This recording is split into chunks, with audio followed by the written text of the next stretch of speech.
Hello, everyone, and welcome to this week's session of Kumi Now. As people are continuing to join, go ahead and drop in the chat where you're joining us from. It's always good to see our community from across the world who's here to engage in education and activism for Palestine.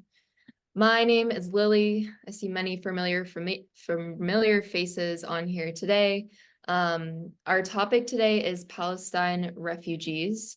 Unfortunately, we do not have a guest speaker who will be joining us today, simply due to the closure of many of our partner organizations here in Jerusalem who are on vacation observing Eid al-Adha. So that being said, our meeting today, unfortunately or fortunately, will look a little bit different from recent weeks. We're going to focus on our actions of the week and followed by a time of sharing updates on actions that you all may have been engaged with in your communities. So that means our session today will likely not take the full hour, but we still think that it's important to gather and complete our actions, even if we aren't able to hear from a guest speaker to provide these updates. So before we start, I'd like to remind you that this session is being recorded and will be shared after the event. Please make sure your mic is off and take this into consideration when you have the opportunity to speak and share later during the webinar. So although we don't have a guest today to speak and provide current updates on the situation with Palestine refugees, which obviously has changed and evolved so much since October 7th, I do want to just point you all to a few resources that you can do on your own time to continue to learn and be educated about this issue. So firstly is a previous Kumi Now entry that we have on our website on this topic if you wish to learn more and see the previous work that we've done on this issue and the resources that you can access there as well as a link to the UNRWA homepage, the United Nations Refugee and Works Agency homepage, where you can explore more about the essential services this UN agency provides to Palestine refugees. So if Philippa is able to share these in the chat, I'll go ahead and make sure those are shared for your reference just as I speak about them. And just in summary, at Kumi Now, our position on Palestine refugees and the reason that we include it in our calendar of topics that we address each year is that our position continues to be one of upholding international law and the UN General Assembly Resolution 194, which calls for the right of return and compensation for all Palestine refugees. And this is what we continue to advocate for in our letter writing and our calling and our education around this issue. So after just with that brief overview, unfortunately, I'm not an expert, so can't do much to take questions or address our issue of the week. So we are just going to go ahead and move straight into our time of action as we come together and gather today.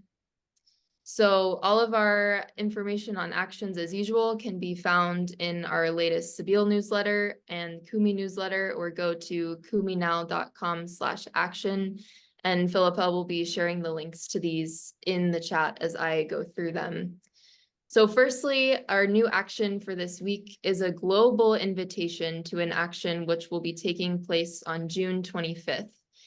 Our friends at the Bisan Center for Research and Development have initiated a global call to action from Palestinian civil society organizations and unions entitled Join the Global Day of Action for a Ceasefire in Gaza. So I'm going to share my screen to go through their call to action.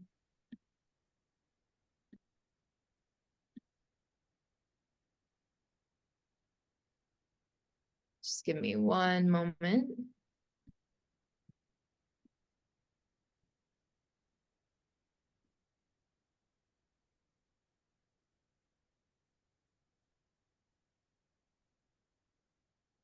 Okay, so we're now looking at the website and the homepage of Bisan Center for Research and Development. And if you've been with us in our Kumi community for a while, you may remember that earlier this year, one of our actions for a while was sharing a short 10-minute documentary that Bisan had created on some of the medical human rights violations that have been taking place in Gaza since the 7th of October. So we are very happy to continue to amplify the work of BSAN Center in promoting their call for a global day of action for a ceasefire. So I'll just go through this quickly, and the link to this page is also going to be in the chat, and it's in our newsletter for your access during or after this session. So their call is: we, Palestinian civil society and unions, call upon all people of conscience to stand with us in demanding an immediate ceasefire in Gaza. The ongoing Israeli genocidal campaign has brought immense suffering and devastation to our people, and it is time for the world to unite in solidarity to end this humanitarian crisis. Join us in a global day of action on June 25th. And there are a few different items that they detail in what this global day of action will mean. Firstly, they're calling on everyone to leave work at 12 noon.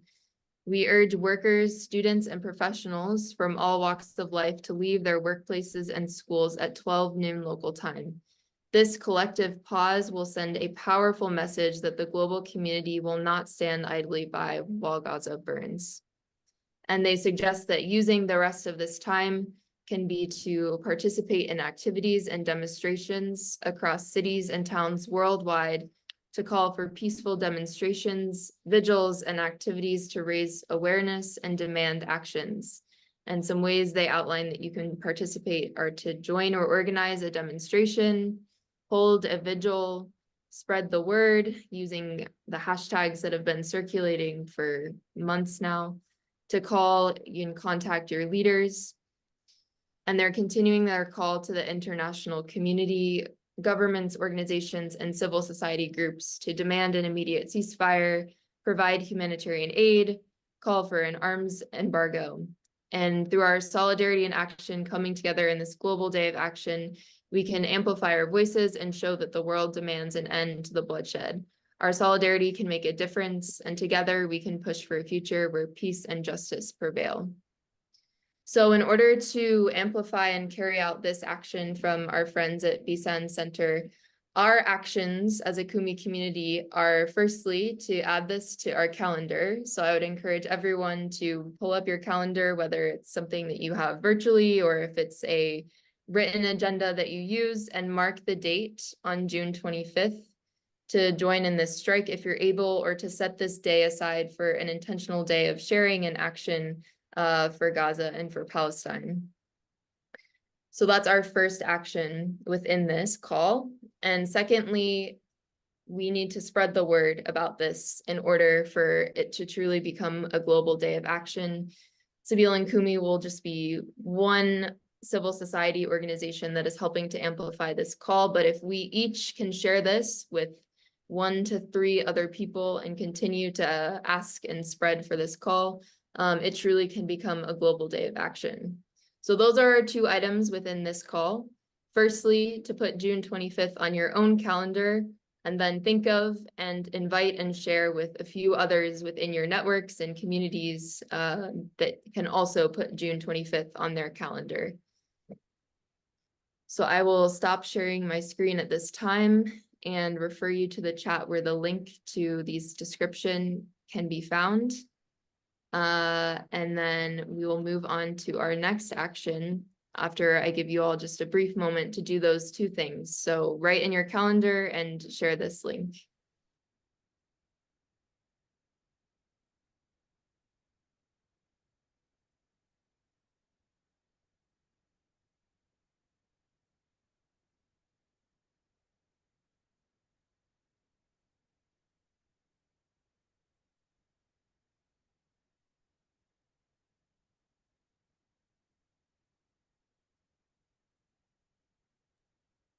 Okay, so that's our first action, which is a global action. We're now going to move into a few regional actions for today.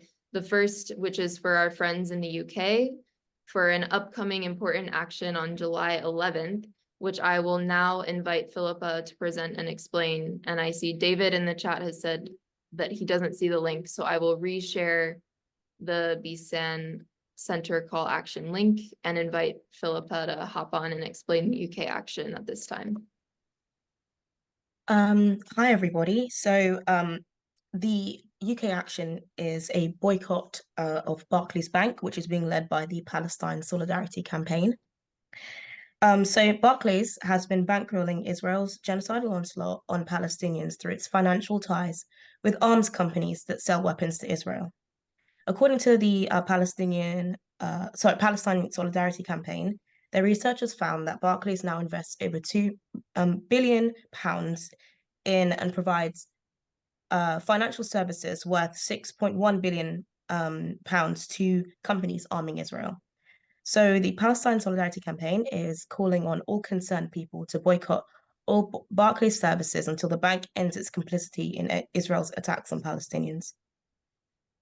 So this action involves this action involves everybody who still has a Barclays account to pledge to close the account on Thursday, the 11th of July, 2024, in a mass account closure day. So in the chat, hopefully we'll be able to share the link to the Palestine campaign website where you can find further information on how exactly you can go about closing the account. But remember, the action is for the 11th of July. Just want to give you guys sufficient notice in order to participate in this action. So yeah, thank you very much, guys. Great. Thank you, Philippa. And just again, this is another action of marking your calendar so that we can concentrate all of our actions sort of on one day to make this bigger impact. So that one is for July 11th for those of you who are in the UK and have a bank account through Barclays. So thirdly, for our regional action, we're continuing our US action from last week from FASNA, Friends of Sabeel North America, to tell Congress that Netanyahu is not welcome. Benjamin Netanyahu, the Prime Minister of Israel, plans to address the US Congress on July 24th, which is in just over a month. So we have a month left to continue to fill out this petition or email template from FASNA, contacting our Congress people, letting them know that we are not welcoming Netanyahu into our Congress. I say we because I am also American. So read more about the planned visit from Netanyahu in the article that we'll share in the chat if you need more information, and also complete the action through the FASNA link.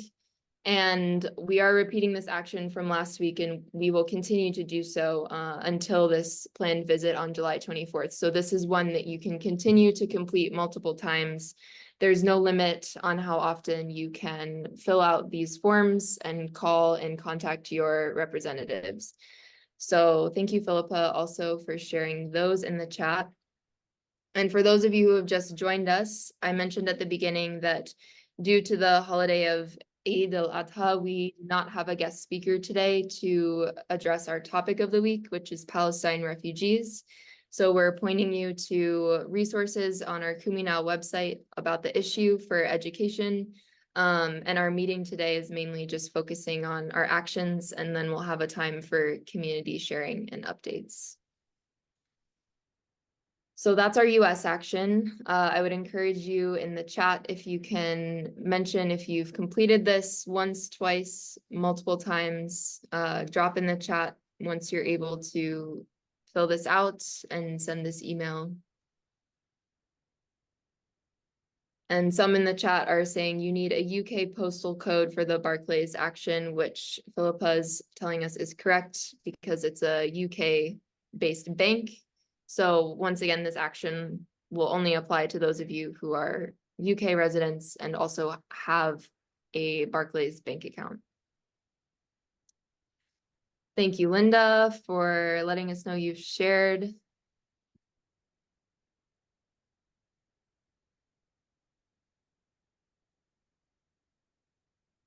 And for those of our friends in the UK, just generally, we encourage you to follow the work and the events of the Palestinian Solidarity Campaign, which we will also put in the chat. So for our final action, zooming out a bit more globally again, we continue to share general links as a resource for you to contact and call your elected officials to continue to demand an immediate and permanent ceasefire. We are 8.5 months into this genocide, and these calls are still needed more than ever. So we encourage you to continue the work of calling and contacting your representatives through the links that we post available into the chat. Continue to be involved in your communities in any way that you can. And thank you for joining us today to go through some of these actions together in community.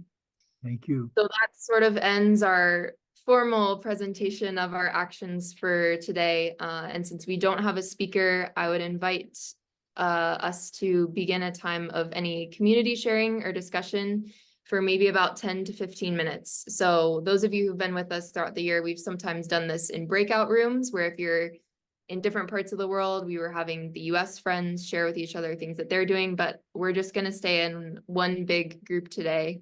And really, this is just a time of what we can share, spread any news about updates occurring within your communities. So go ahead and raise your virtual hand if you have any updates that you would like to share about activism that you've been engaging in, or feel free to unmute yourself. You can also ask any questions about our actions at this time if those have come up as well. Yeah, and then, like I said, this will be a shorter meeting than usual today due to our lack of a speaker. But we also want to remember our Muslim brothers and sisters who are celebrating the holiday of Eid al-Adha during this time. So please raise your virtual hand or unmute yourself at this time if you'd like to share.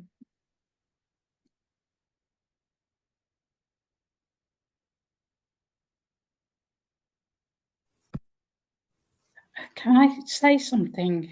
It's Dorothy in England. Yes, thank you, Dorothy. I think we should be looking, you know, America's got a big problem when the voting comes up shortly between Trump and Biden, both of which are going to be catastrophic for Palestinians. Maybe our American colleagues could be reflecting on who there are other people putting up to vote for presidency. Maybe our American colleagues should be reflecting on, you know, who else could be there, you know, be voted for, you know. It seems everything's, yeah, I'm just throwing it out as I'm sat here in my living room thinking we ought to think of somebody better to vote for. What do people think about that?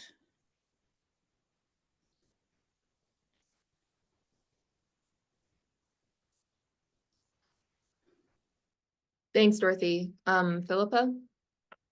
I'm also from the UK, but I do just want to point out that people feel a lot of pressure to, you know, vote blue no matter who, which is understandable. But in the case of Palestine, I'm not sure what major difference it would make in terms of the actions of the American state.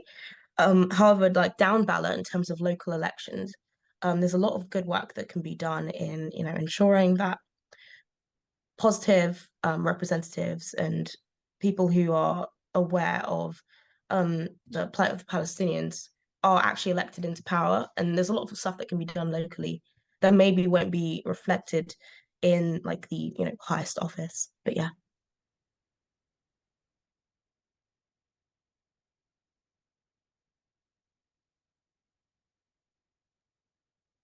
Thanks, Philippa, for that. Others who are engaged in any actions within your communities, you never know who else may be on this call if there are upcoming events that you know about that would be helpful to share with those in attendance.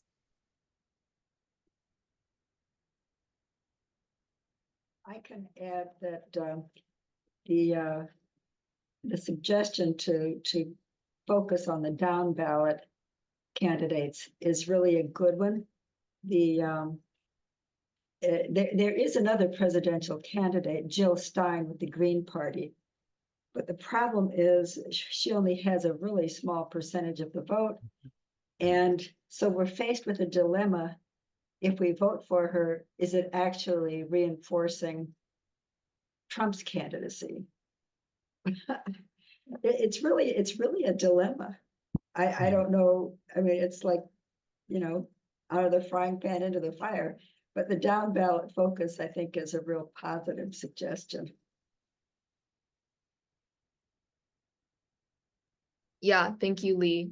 I do think that amplifying candidates like Jill Stein is important in the US context, but you're right, this is always the debate. Margaret, I believe your hand was raised next. Unmute, Margaret. Thanks, thought I had done that. Thank you very much, Lily, for chairing us today, and greetings to everyone. Good, as always, to be here. I'm speaking from Glasgow in Scotland. We have, of course, an election, a general election coming up here in the United Kingdom.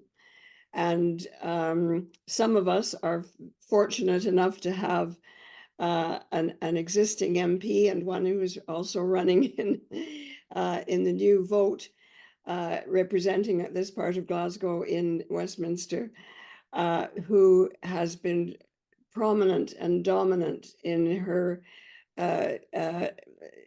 speeches and her actions to date.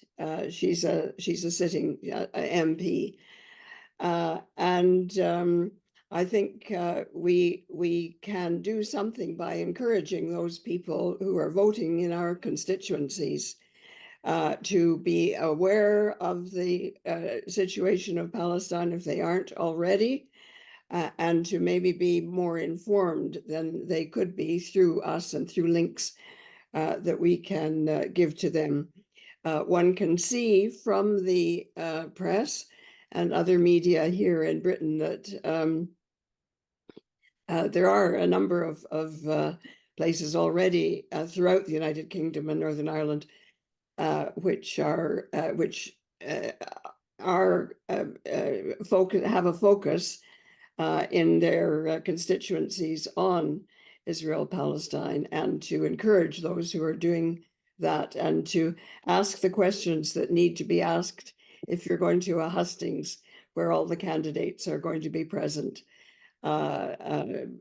just to make sure that wherever we can, we're supporting and encouraging those who are speaking for Palestine. Just very briefly, a very important book by an author who will be known to many of you, Raja Shehadeh, a prize-winning Palestinian author, co-founder of the human rights organization Al-Haq. He makes his home in Ramallah, now city to which his family was exiled in 1948 from Jaffa. What does Israel fear from Palestine? Won the national, was a finalist in the National Book Award last year when the book came out. It's now available in paperback, published by Profile Books. I can put the details in the chat. And it's a slim book, but it is full of the kind of information that one needs. And I myself bought numerous copies of this, and I'm just handing it out to people to read. I carry a few with me all the time. And if there's an opportunity, pass it on. It's not expensive to purchase. That's Raja Shehadeh. What does Israel fear from Palestine? Very succinct and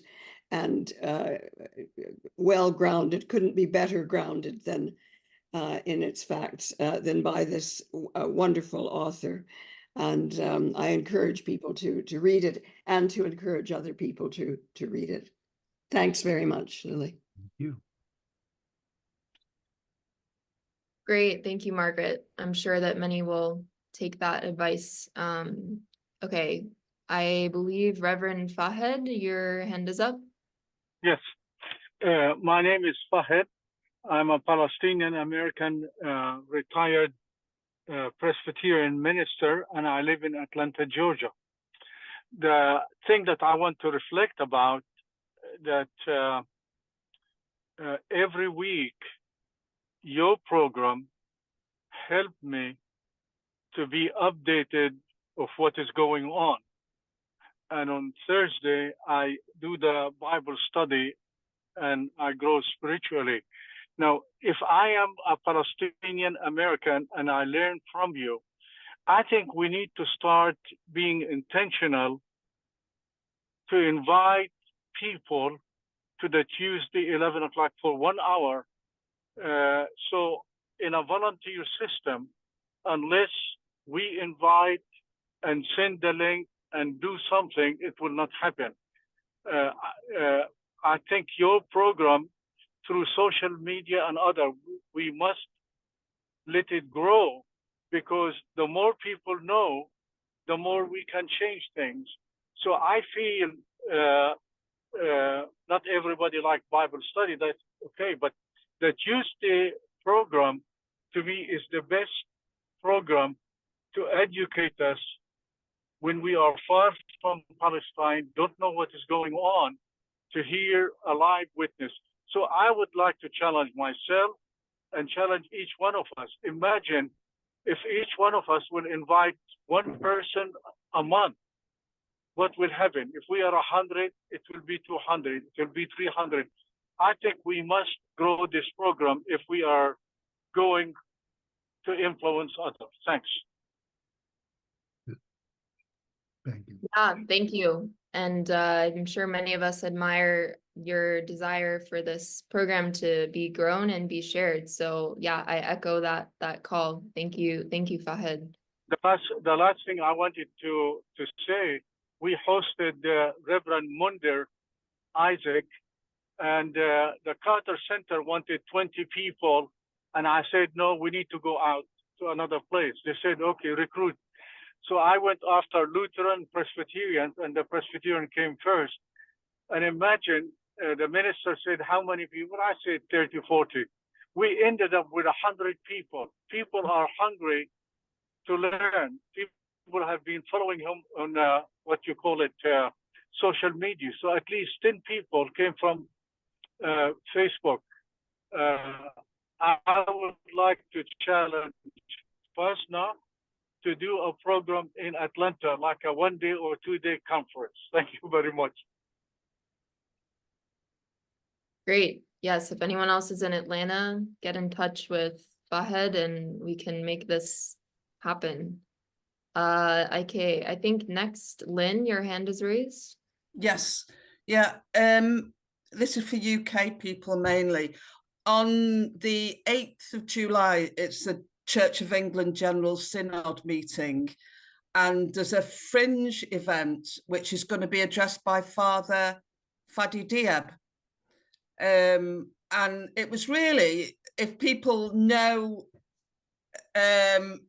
representatives from their diocese that are going to go to the General Synod to attend this fringe event, but I don't know how to, I've got a flyer, an e-flyer, but I don't know how to pass it on. So I don't know whether to put my, shall I put my email in the chat, and then people can ask me for the flyer if they know, if they're on a representative or they know anybody else that's a Church of England General Synod representative. Yeah, if you'd like to share your email or because Father Diab's going to talk about the West Bank particularly, and the problems there. So I think it'd be really interesting. Okay, yeah, I'll put. You can do that, or if you even have a link to the webpage or the flyer that you can share.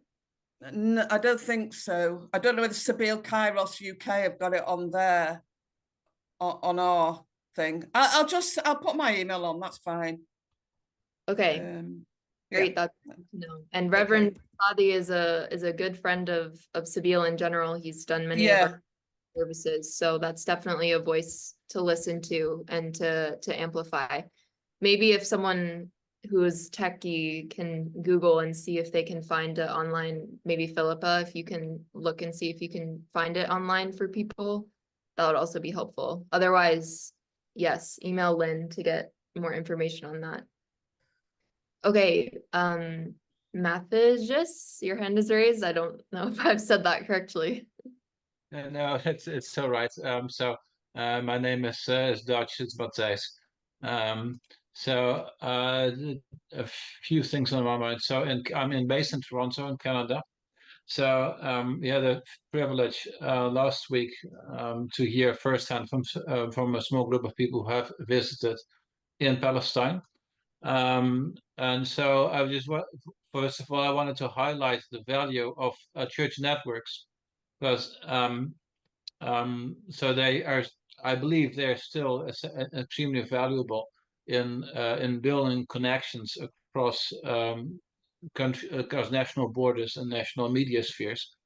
I find that experience very valuable, and I would encourage other countries to organize similarly. A number of church leaders together who are able to receive messages and share news about campaigns and actions. So the second thing is, well, this is still very tentative. There was a call from Pax Christi US a few months ago for a ceasefire. In Canada, we're now working to, in a way, copy or replicate that call, which makes it a bit different, because Canada is not a very impressive power. But still, what we find is, of course, that there are connections between the issues. Especially since the legacy of colonialism is so much stronger on the mind of Canadians than it is in the US. So essentially, I think that what I'm mostly hoping for is advice and suggestions on how the issues can be connected. And if there are people who have thoughts about that, I would love to hear from them. So I'll put an email in the chat. Or if there's people who want to speak up, I would be very interested. Thank you all.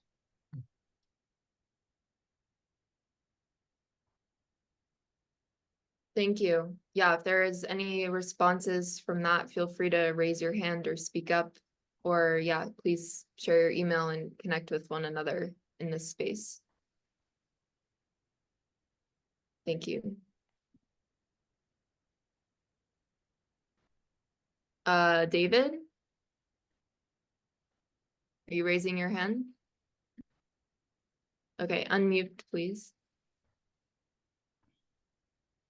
Yes, I just wanted to let you know that I went to the West Bank at the end of May, beginning of June, with 5 seminarians, and we spent up to almost 2 weeks. We did not have difficulty with security or checkpoints. We were there in support of the Tent of Nations, the farm, 100-acre farm that's been under duress for quite some time. And the settler and IDF military people are continuing to try to cut off the farm from access, from the family having access to the farm. And they recently, it was seen, we could see the trailer that was put on a road made by the settlers that parallels the border of the farm, the property. And it looks like it might be the first attempt to establish an outpost, a military outpost. If it becomes militarized, it's probably going to be just a matter of time before the farm is taken over. So it's a dire situation. The family is very welcoming of people coming and visiting, having international people there, as they have been. We had up to 20 people there one week, coming from different nations in Europe and the Americas. As people are there, they're much safer than they are by themselves. So there's a need for international presence. So if anyone has an interest in making the trip, I would encourage them to try to do so as soon as possible. We'd like to keep up the flow of people going to the West Bank and being in solidarity with the family that owns the farm. Thank you so much, David. I must have just missed you because I was also at Tent of Nations, I think just after your group left. So it's good to hear that you were there with other groups as well. And I've shared a link to the Tent of Nations website in the chat, so that you can anyone can read the updates of what's happening on the farm. And with the Nasser family, they are good friends and partners of Sabeel and of the Kumi project.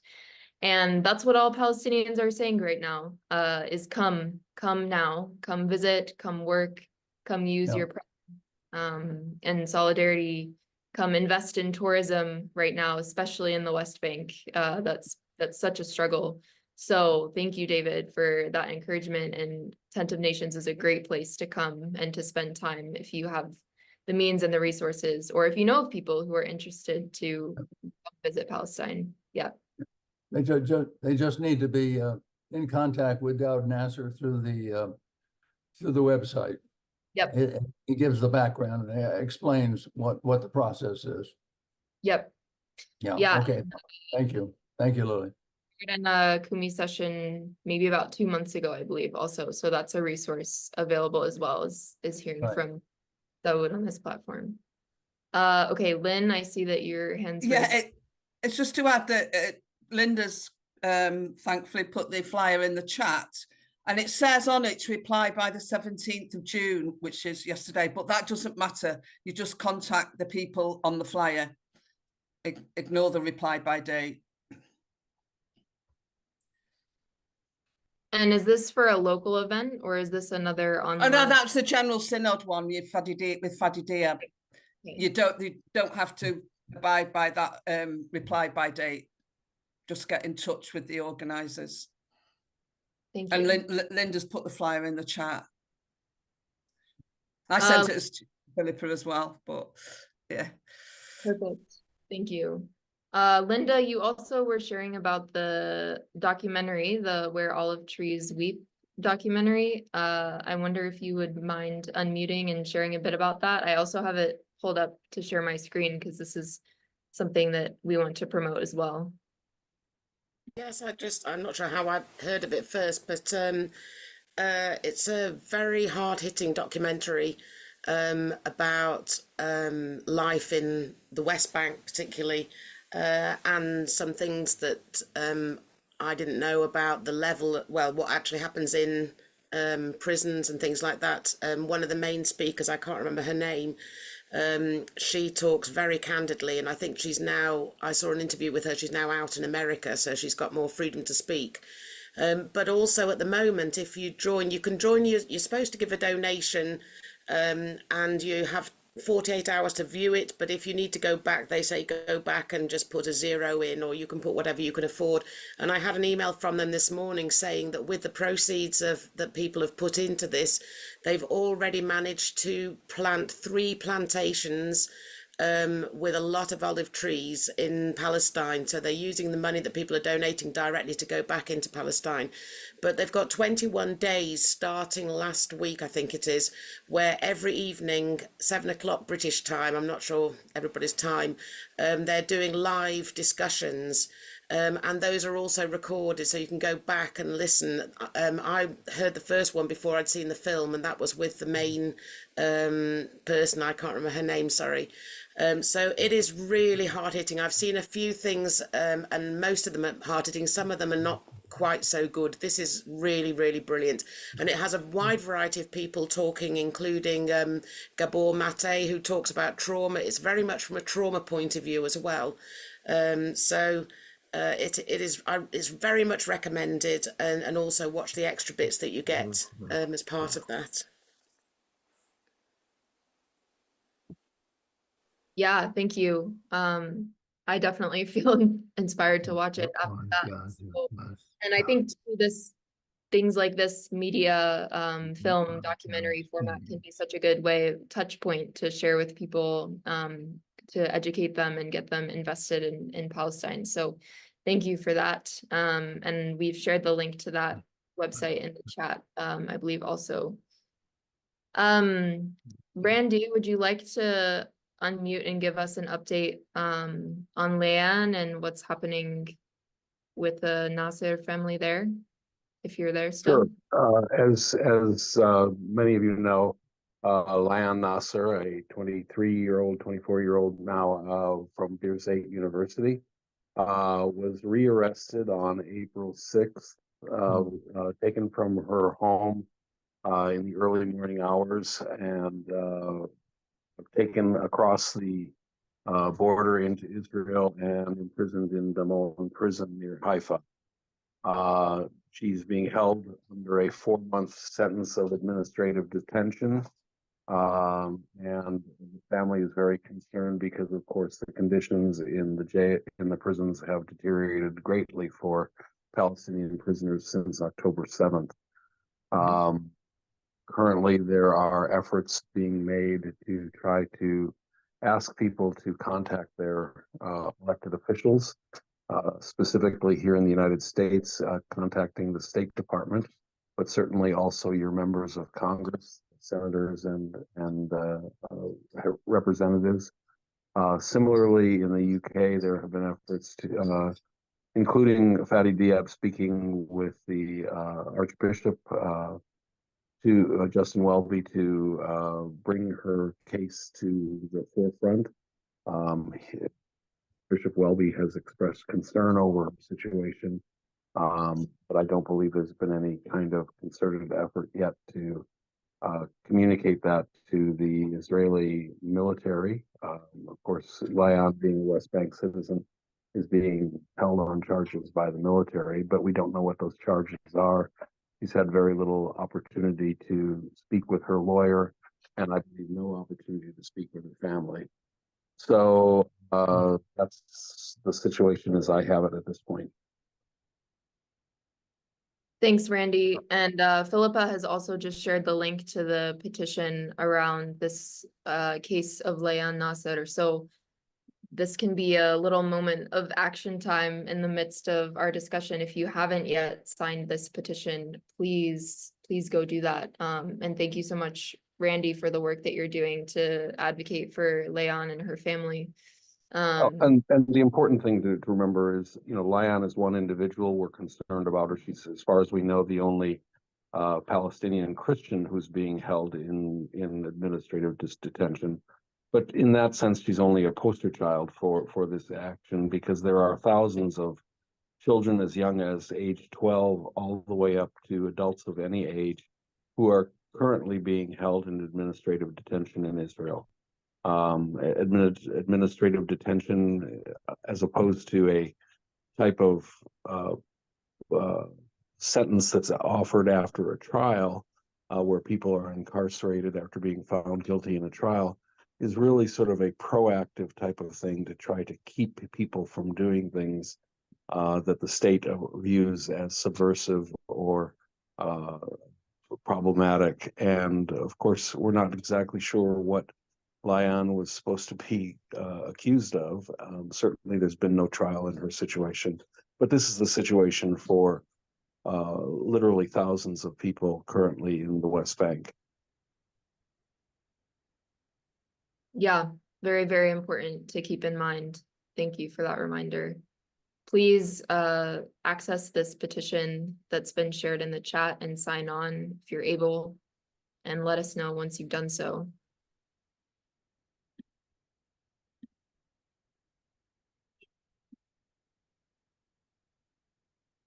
Okay, any other updates, concerns, comments from the community? Thanks, Hazel, for signing and sharing.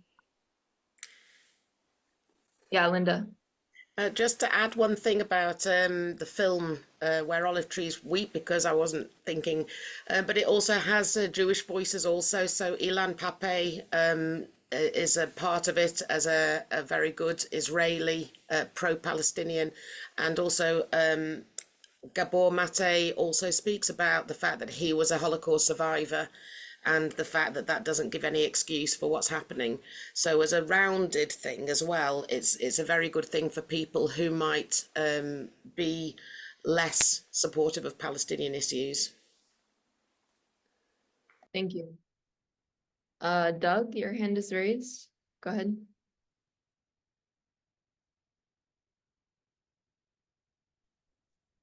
In case people aren't aware of the Stones Cry Out delegation, that we had a group of folks who went to the West Bank in March and then did advocacy work in Washington, D.C. We're doing another series of sessions via webinar this summer. Omar was interviewed yesterday, in fact. I will also add, and I can put my email in the chat if folks want to track down some of this. We'll be meeting in DC September 23rd to 27th, again, as a follow-up to the webinar series doing advocacy work. Father Fadi Diab from Ramallah will be also doing a Zoom interview with the Dean of St. Mark's Cathedral here in Seattle, which is where I'm based. It's the Episcopal Cathedral. On Sunday, June 30th at 10:10 West Coast time. People can listen into that. Just go to stmarks.org. And you can find information there. Interview with Father Fadi. Father Diab was in the Washington area and visited us at St. Mark's when he was here a year ago. So there's a pretty good relationship between the Dean and Father Diab. Thanks, Lily.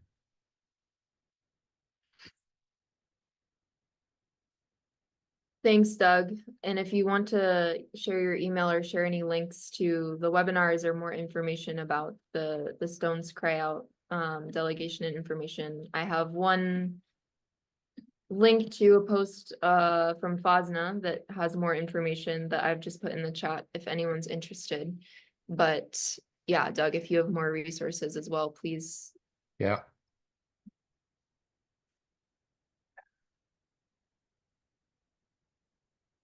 I don't know if anyone has updates on Shadi Khoury. I think maybe Samia is with us. I don't know whether or not she would like to share or participate, but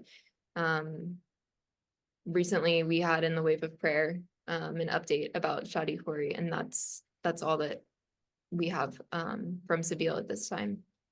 So thank you for those of you who are continuing to ask and pray about them and their family.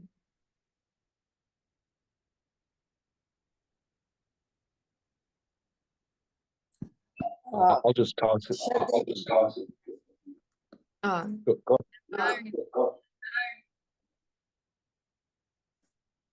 Lily, Shadi graduated luckily from high school, so he made it. And he got a visa today and he traveled. He traveled with his father. They're going abroad, so for a vacation until his 9th of September, he still has another court session. So we hope that will end his saga. I'm not sure. Thank you. Thank you. Thank you. Thank you for giving us an update. And we'll keep in mind September 9th as the next date of his court. Okay, anything else as we begin to wrap up our time? Thank you to everyone who has shared resources and actions and updates. I think it's good to hear the ways that we're all involved in advocating for specific people that we know within Palestine. Anything final? Feel free to raise your hand or unmute.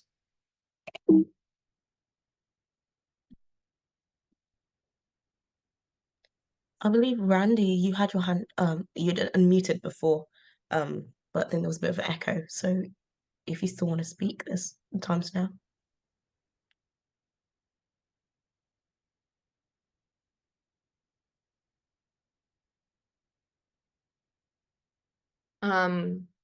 We have a question in the chat about visiting and being allowed to stay in Palestine. And Ben, I know, who was here recently, is saying that a lot of people have been speaking out publicly, sharing on social media or setting them to private when they go through.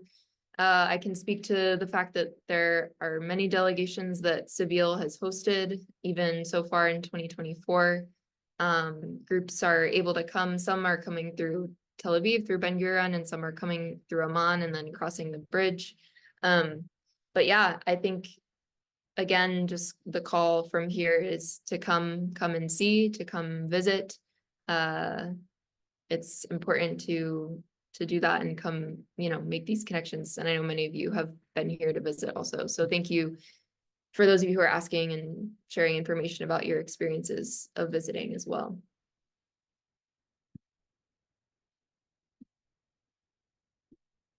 So yeah, if that's it, there are no many more updates to share. I want to thank you all again for joining us today. Thanks for coming together to do a little bit of a different session than usual. We thank you for your flexibility and your commitment to showing up in this space.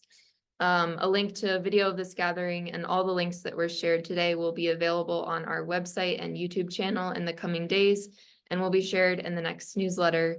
You can subscribe to Kumi Now on YouTube and subscribe to our newsletter to make sure that you receive all of these updates. Next week, we will be addressing the issue of militarization in Israel, and we will have a guest to be announced next week for that. And then the following week will be our midway point through the year, so we will be taking a break and a time off for them. But until then, thank you for being with us. Thanks for your continued work and advocacy. And we look forward to gathering with you all next week. Take care, everyone.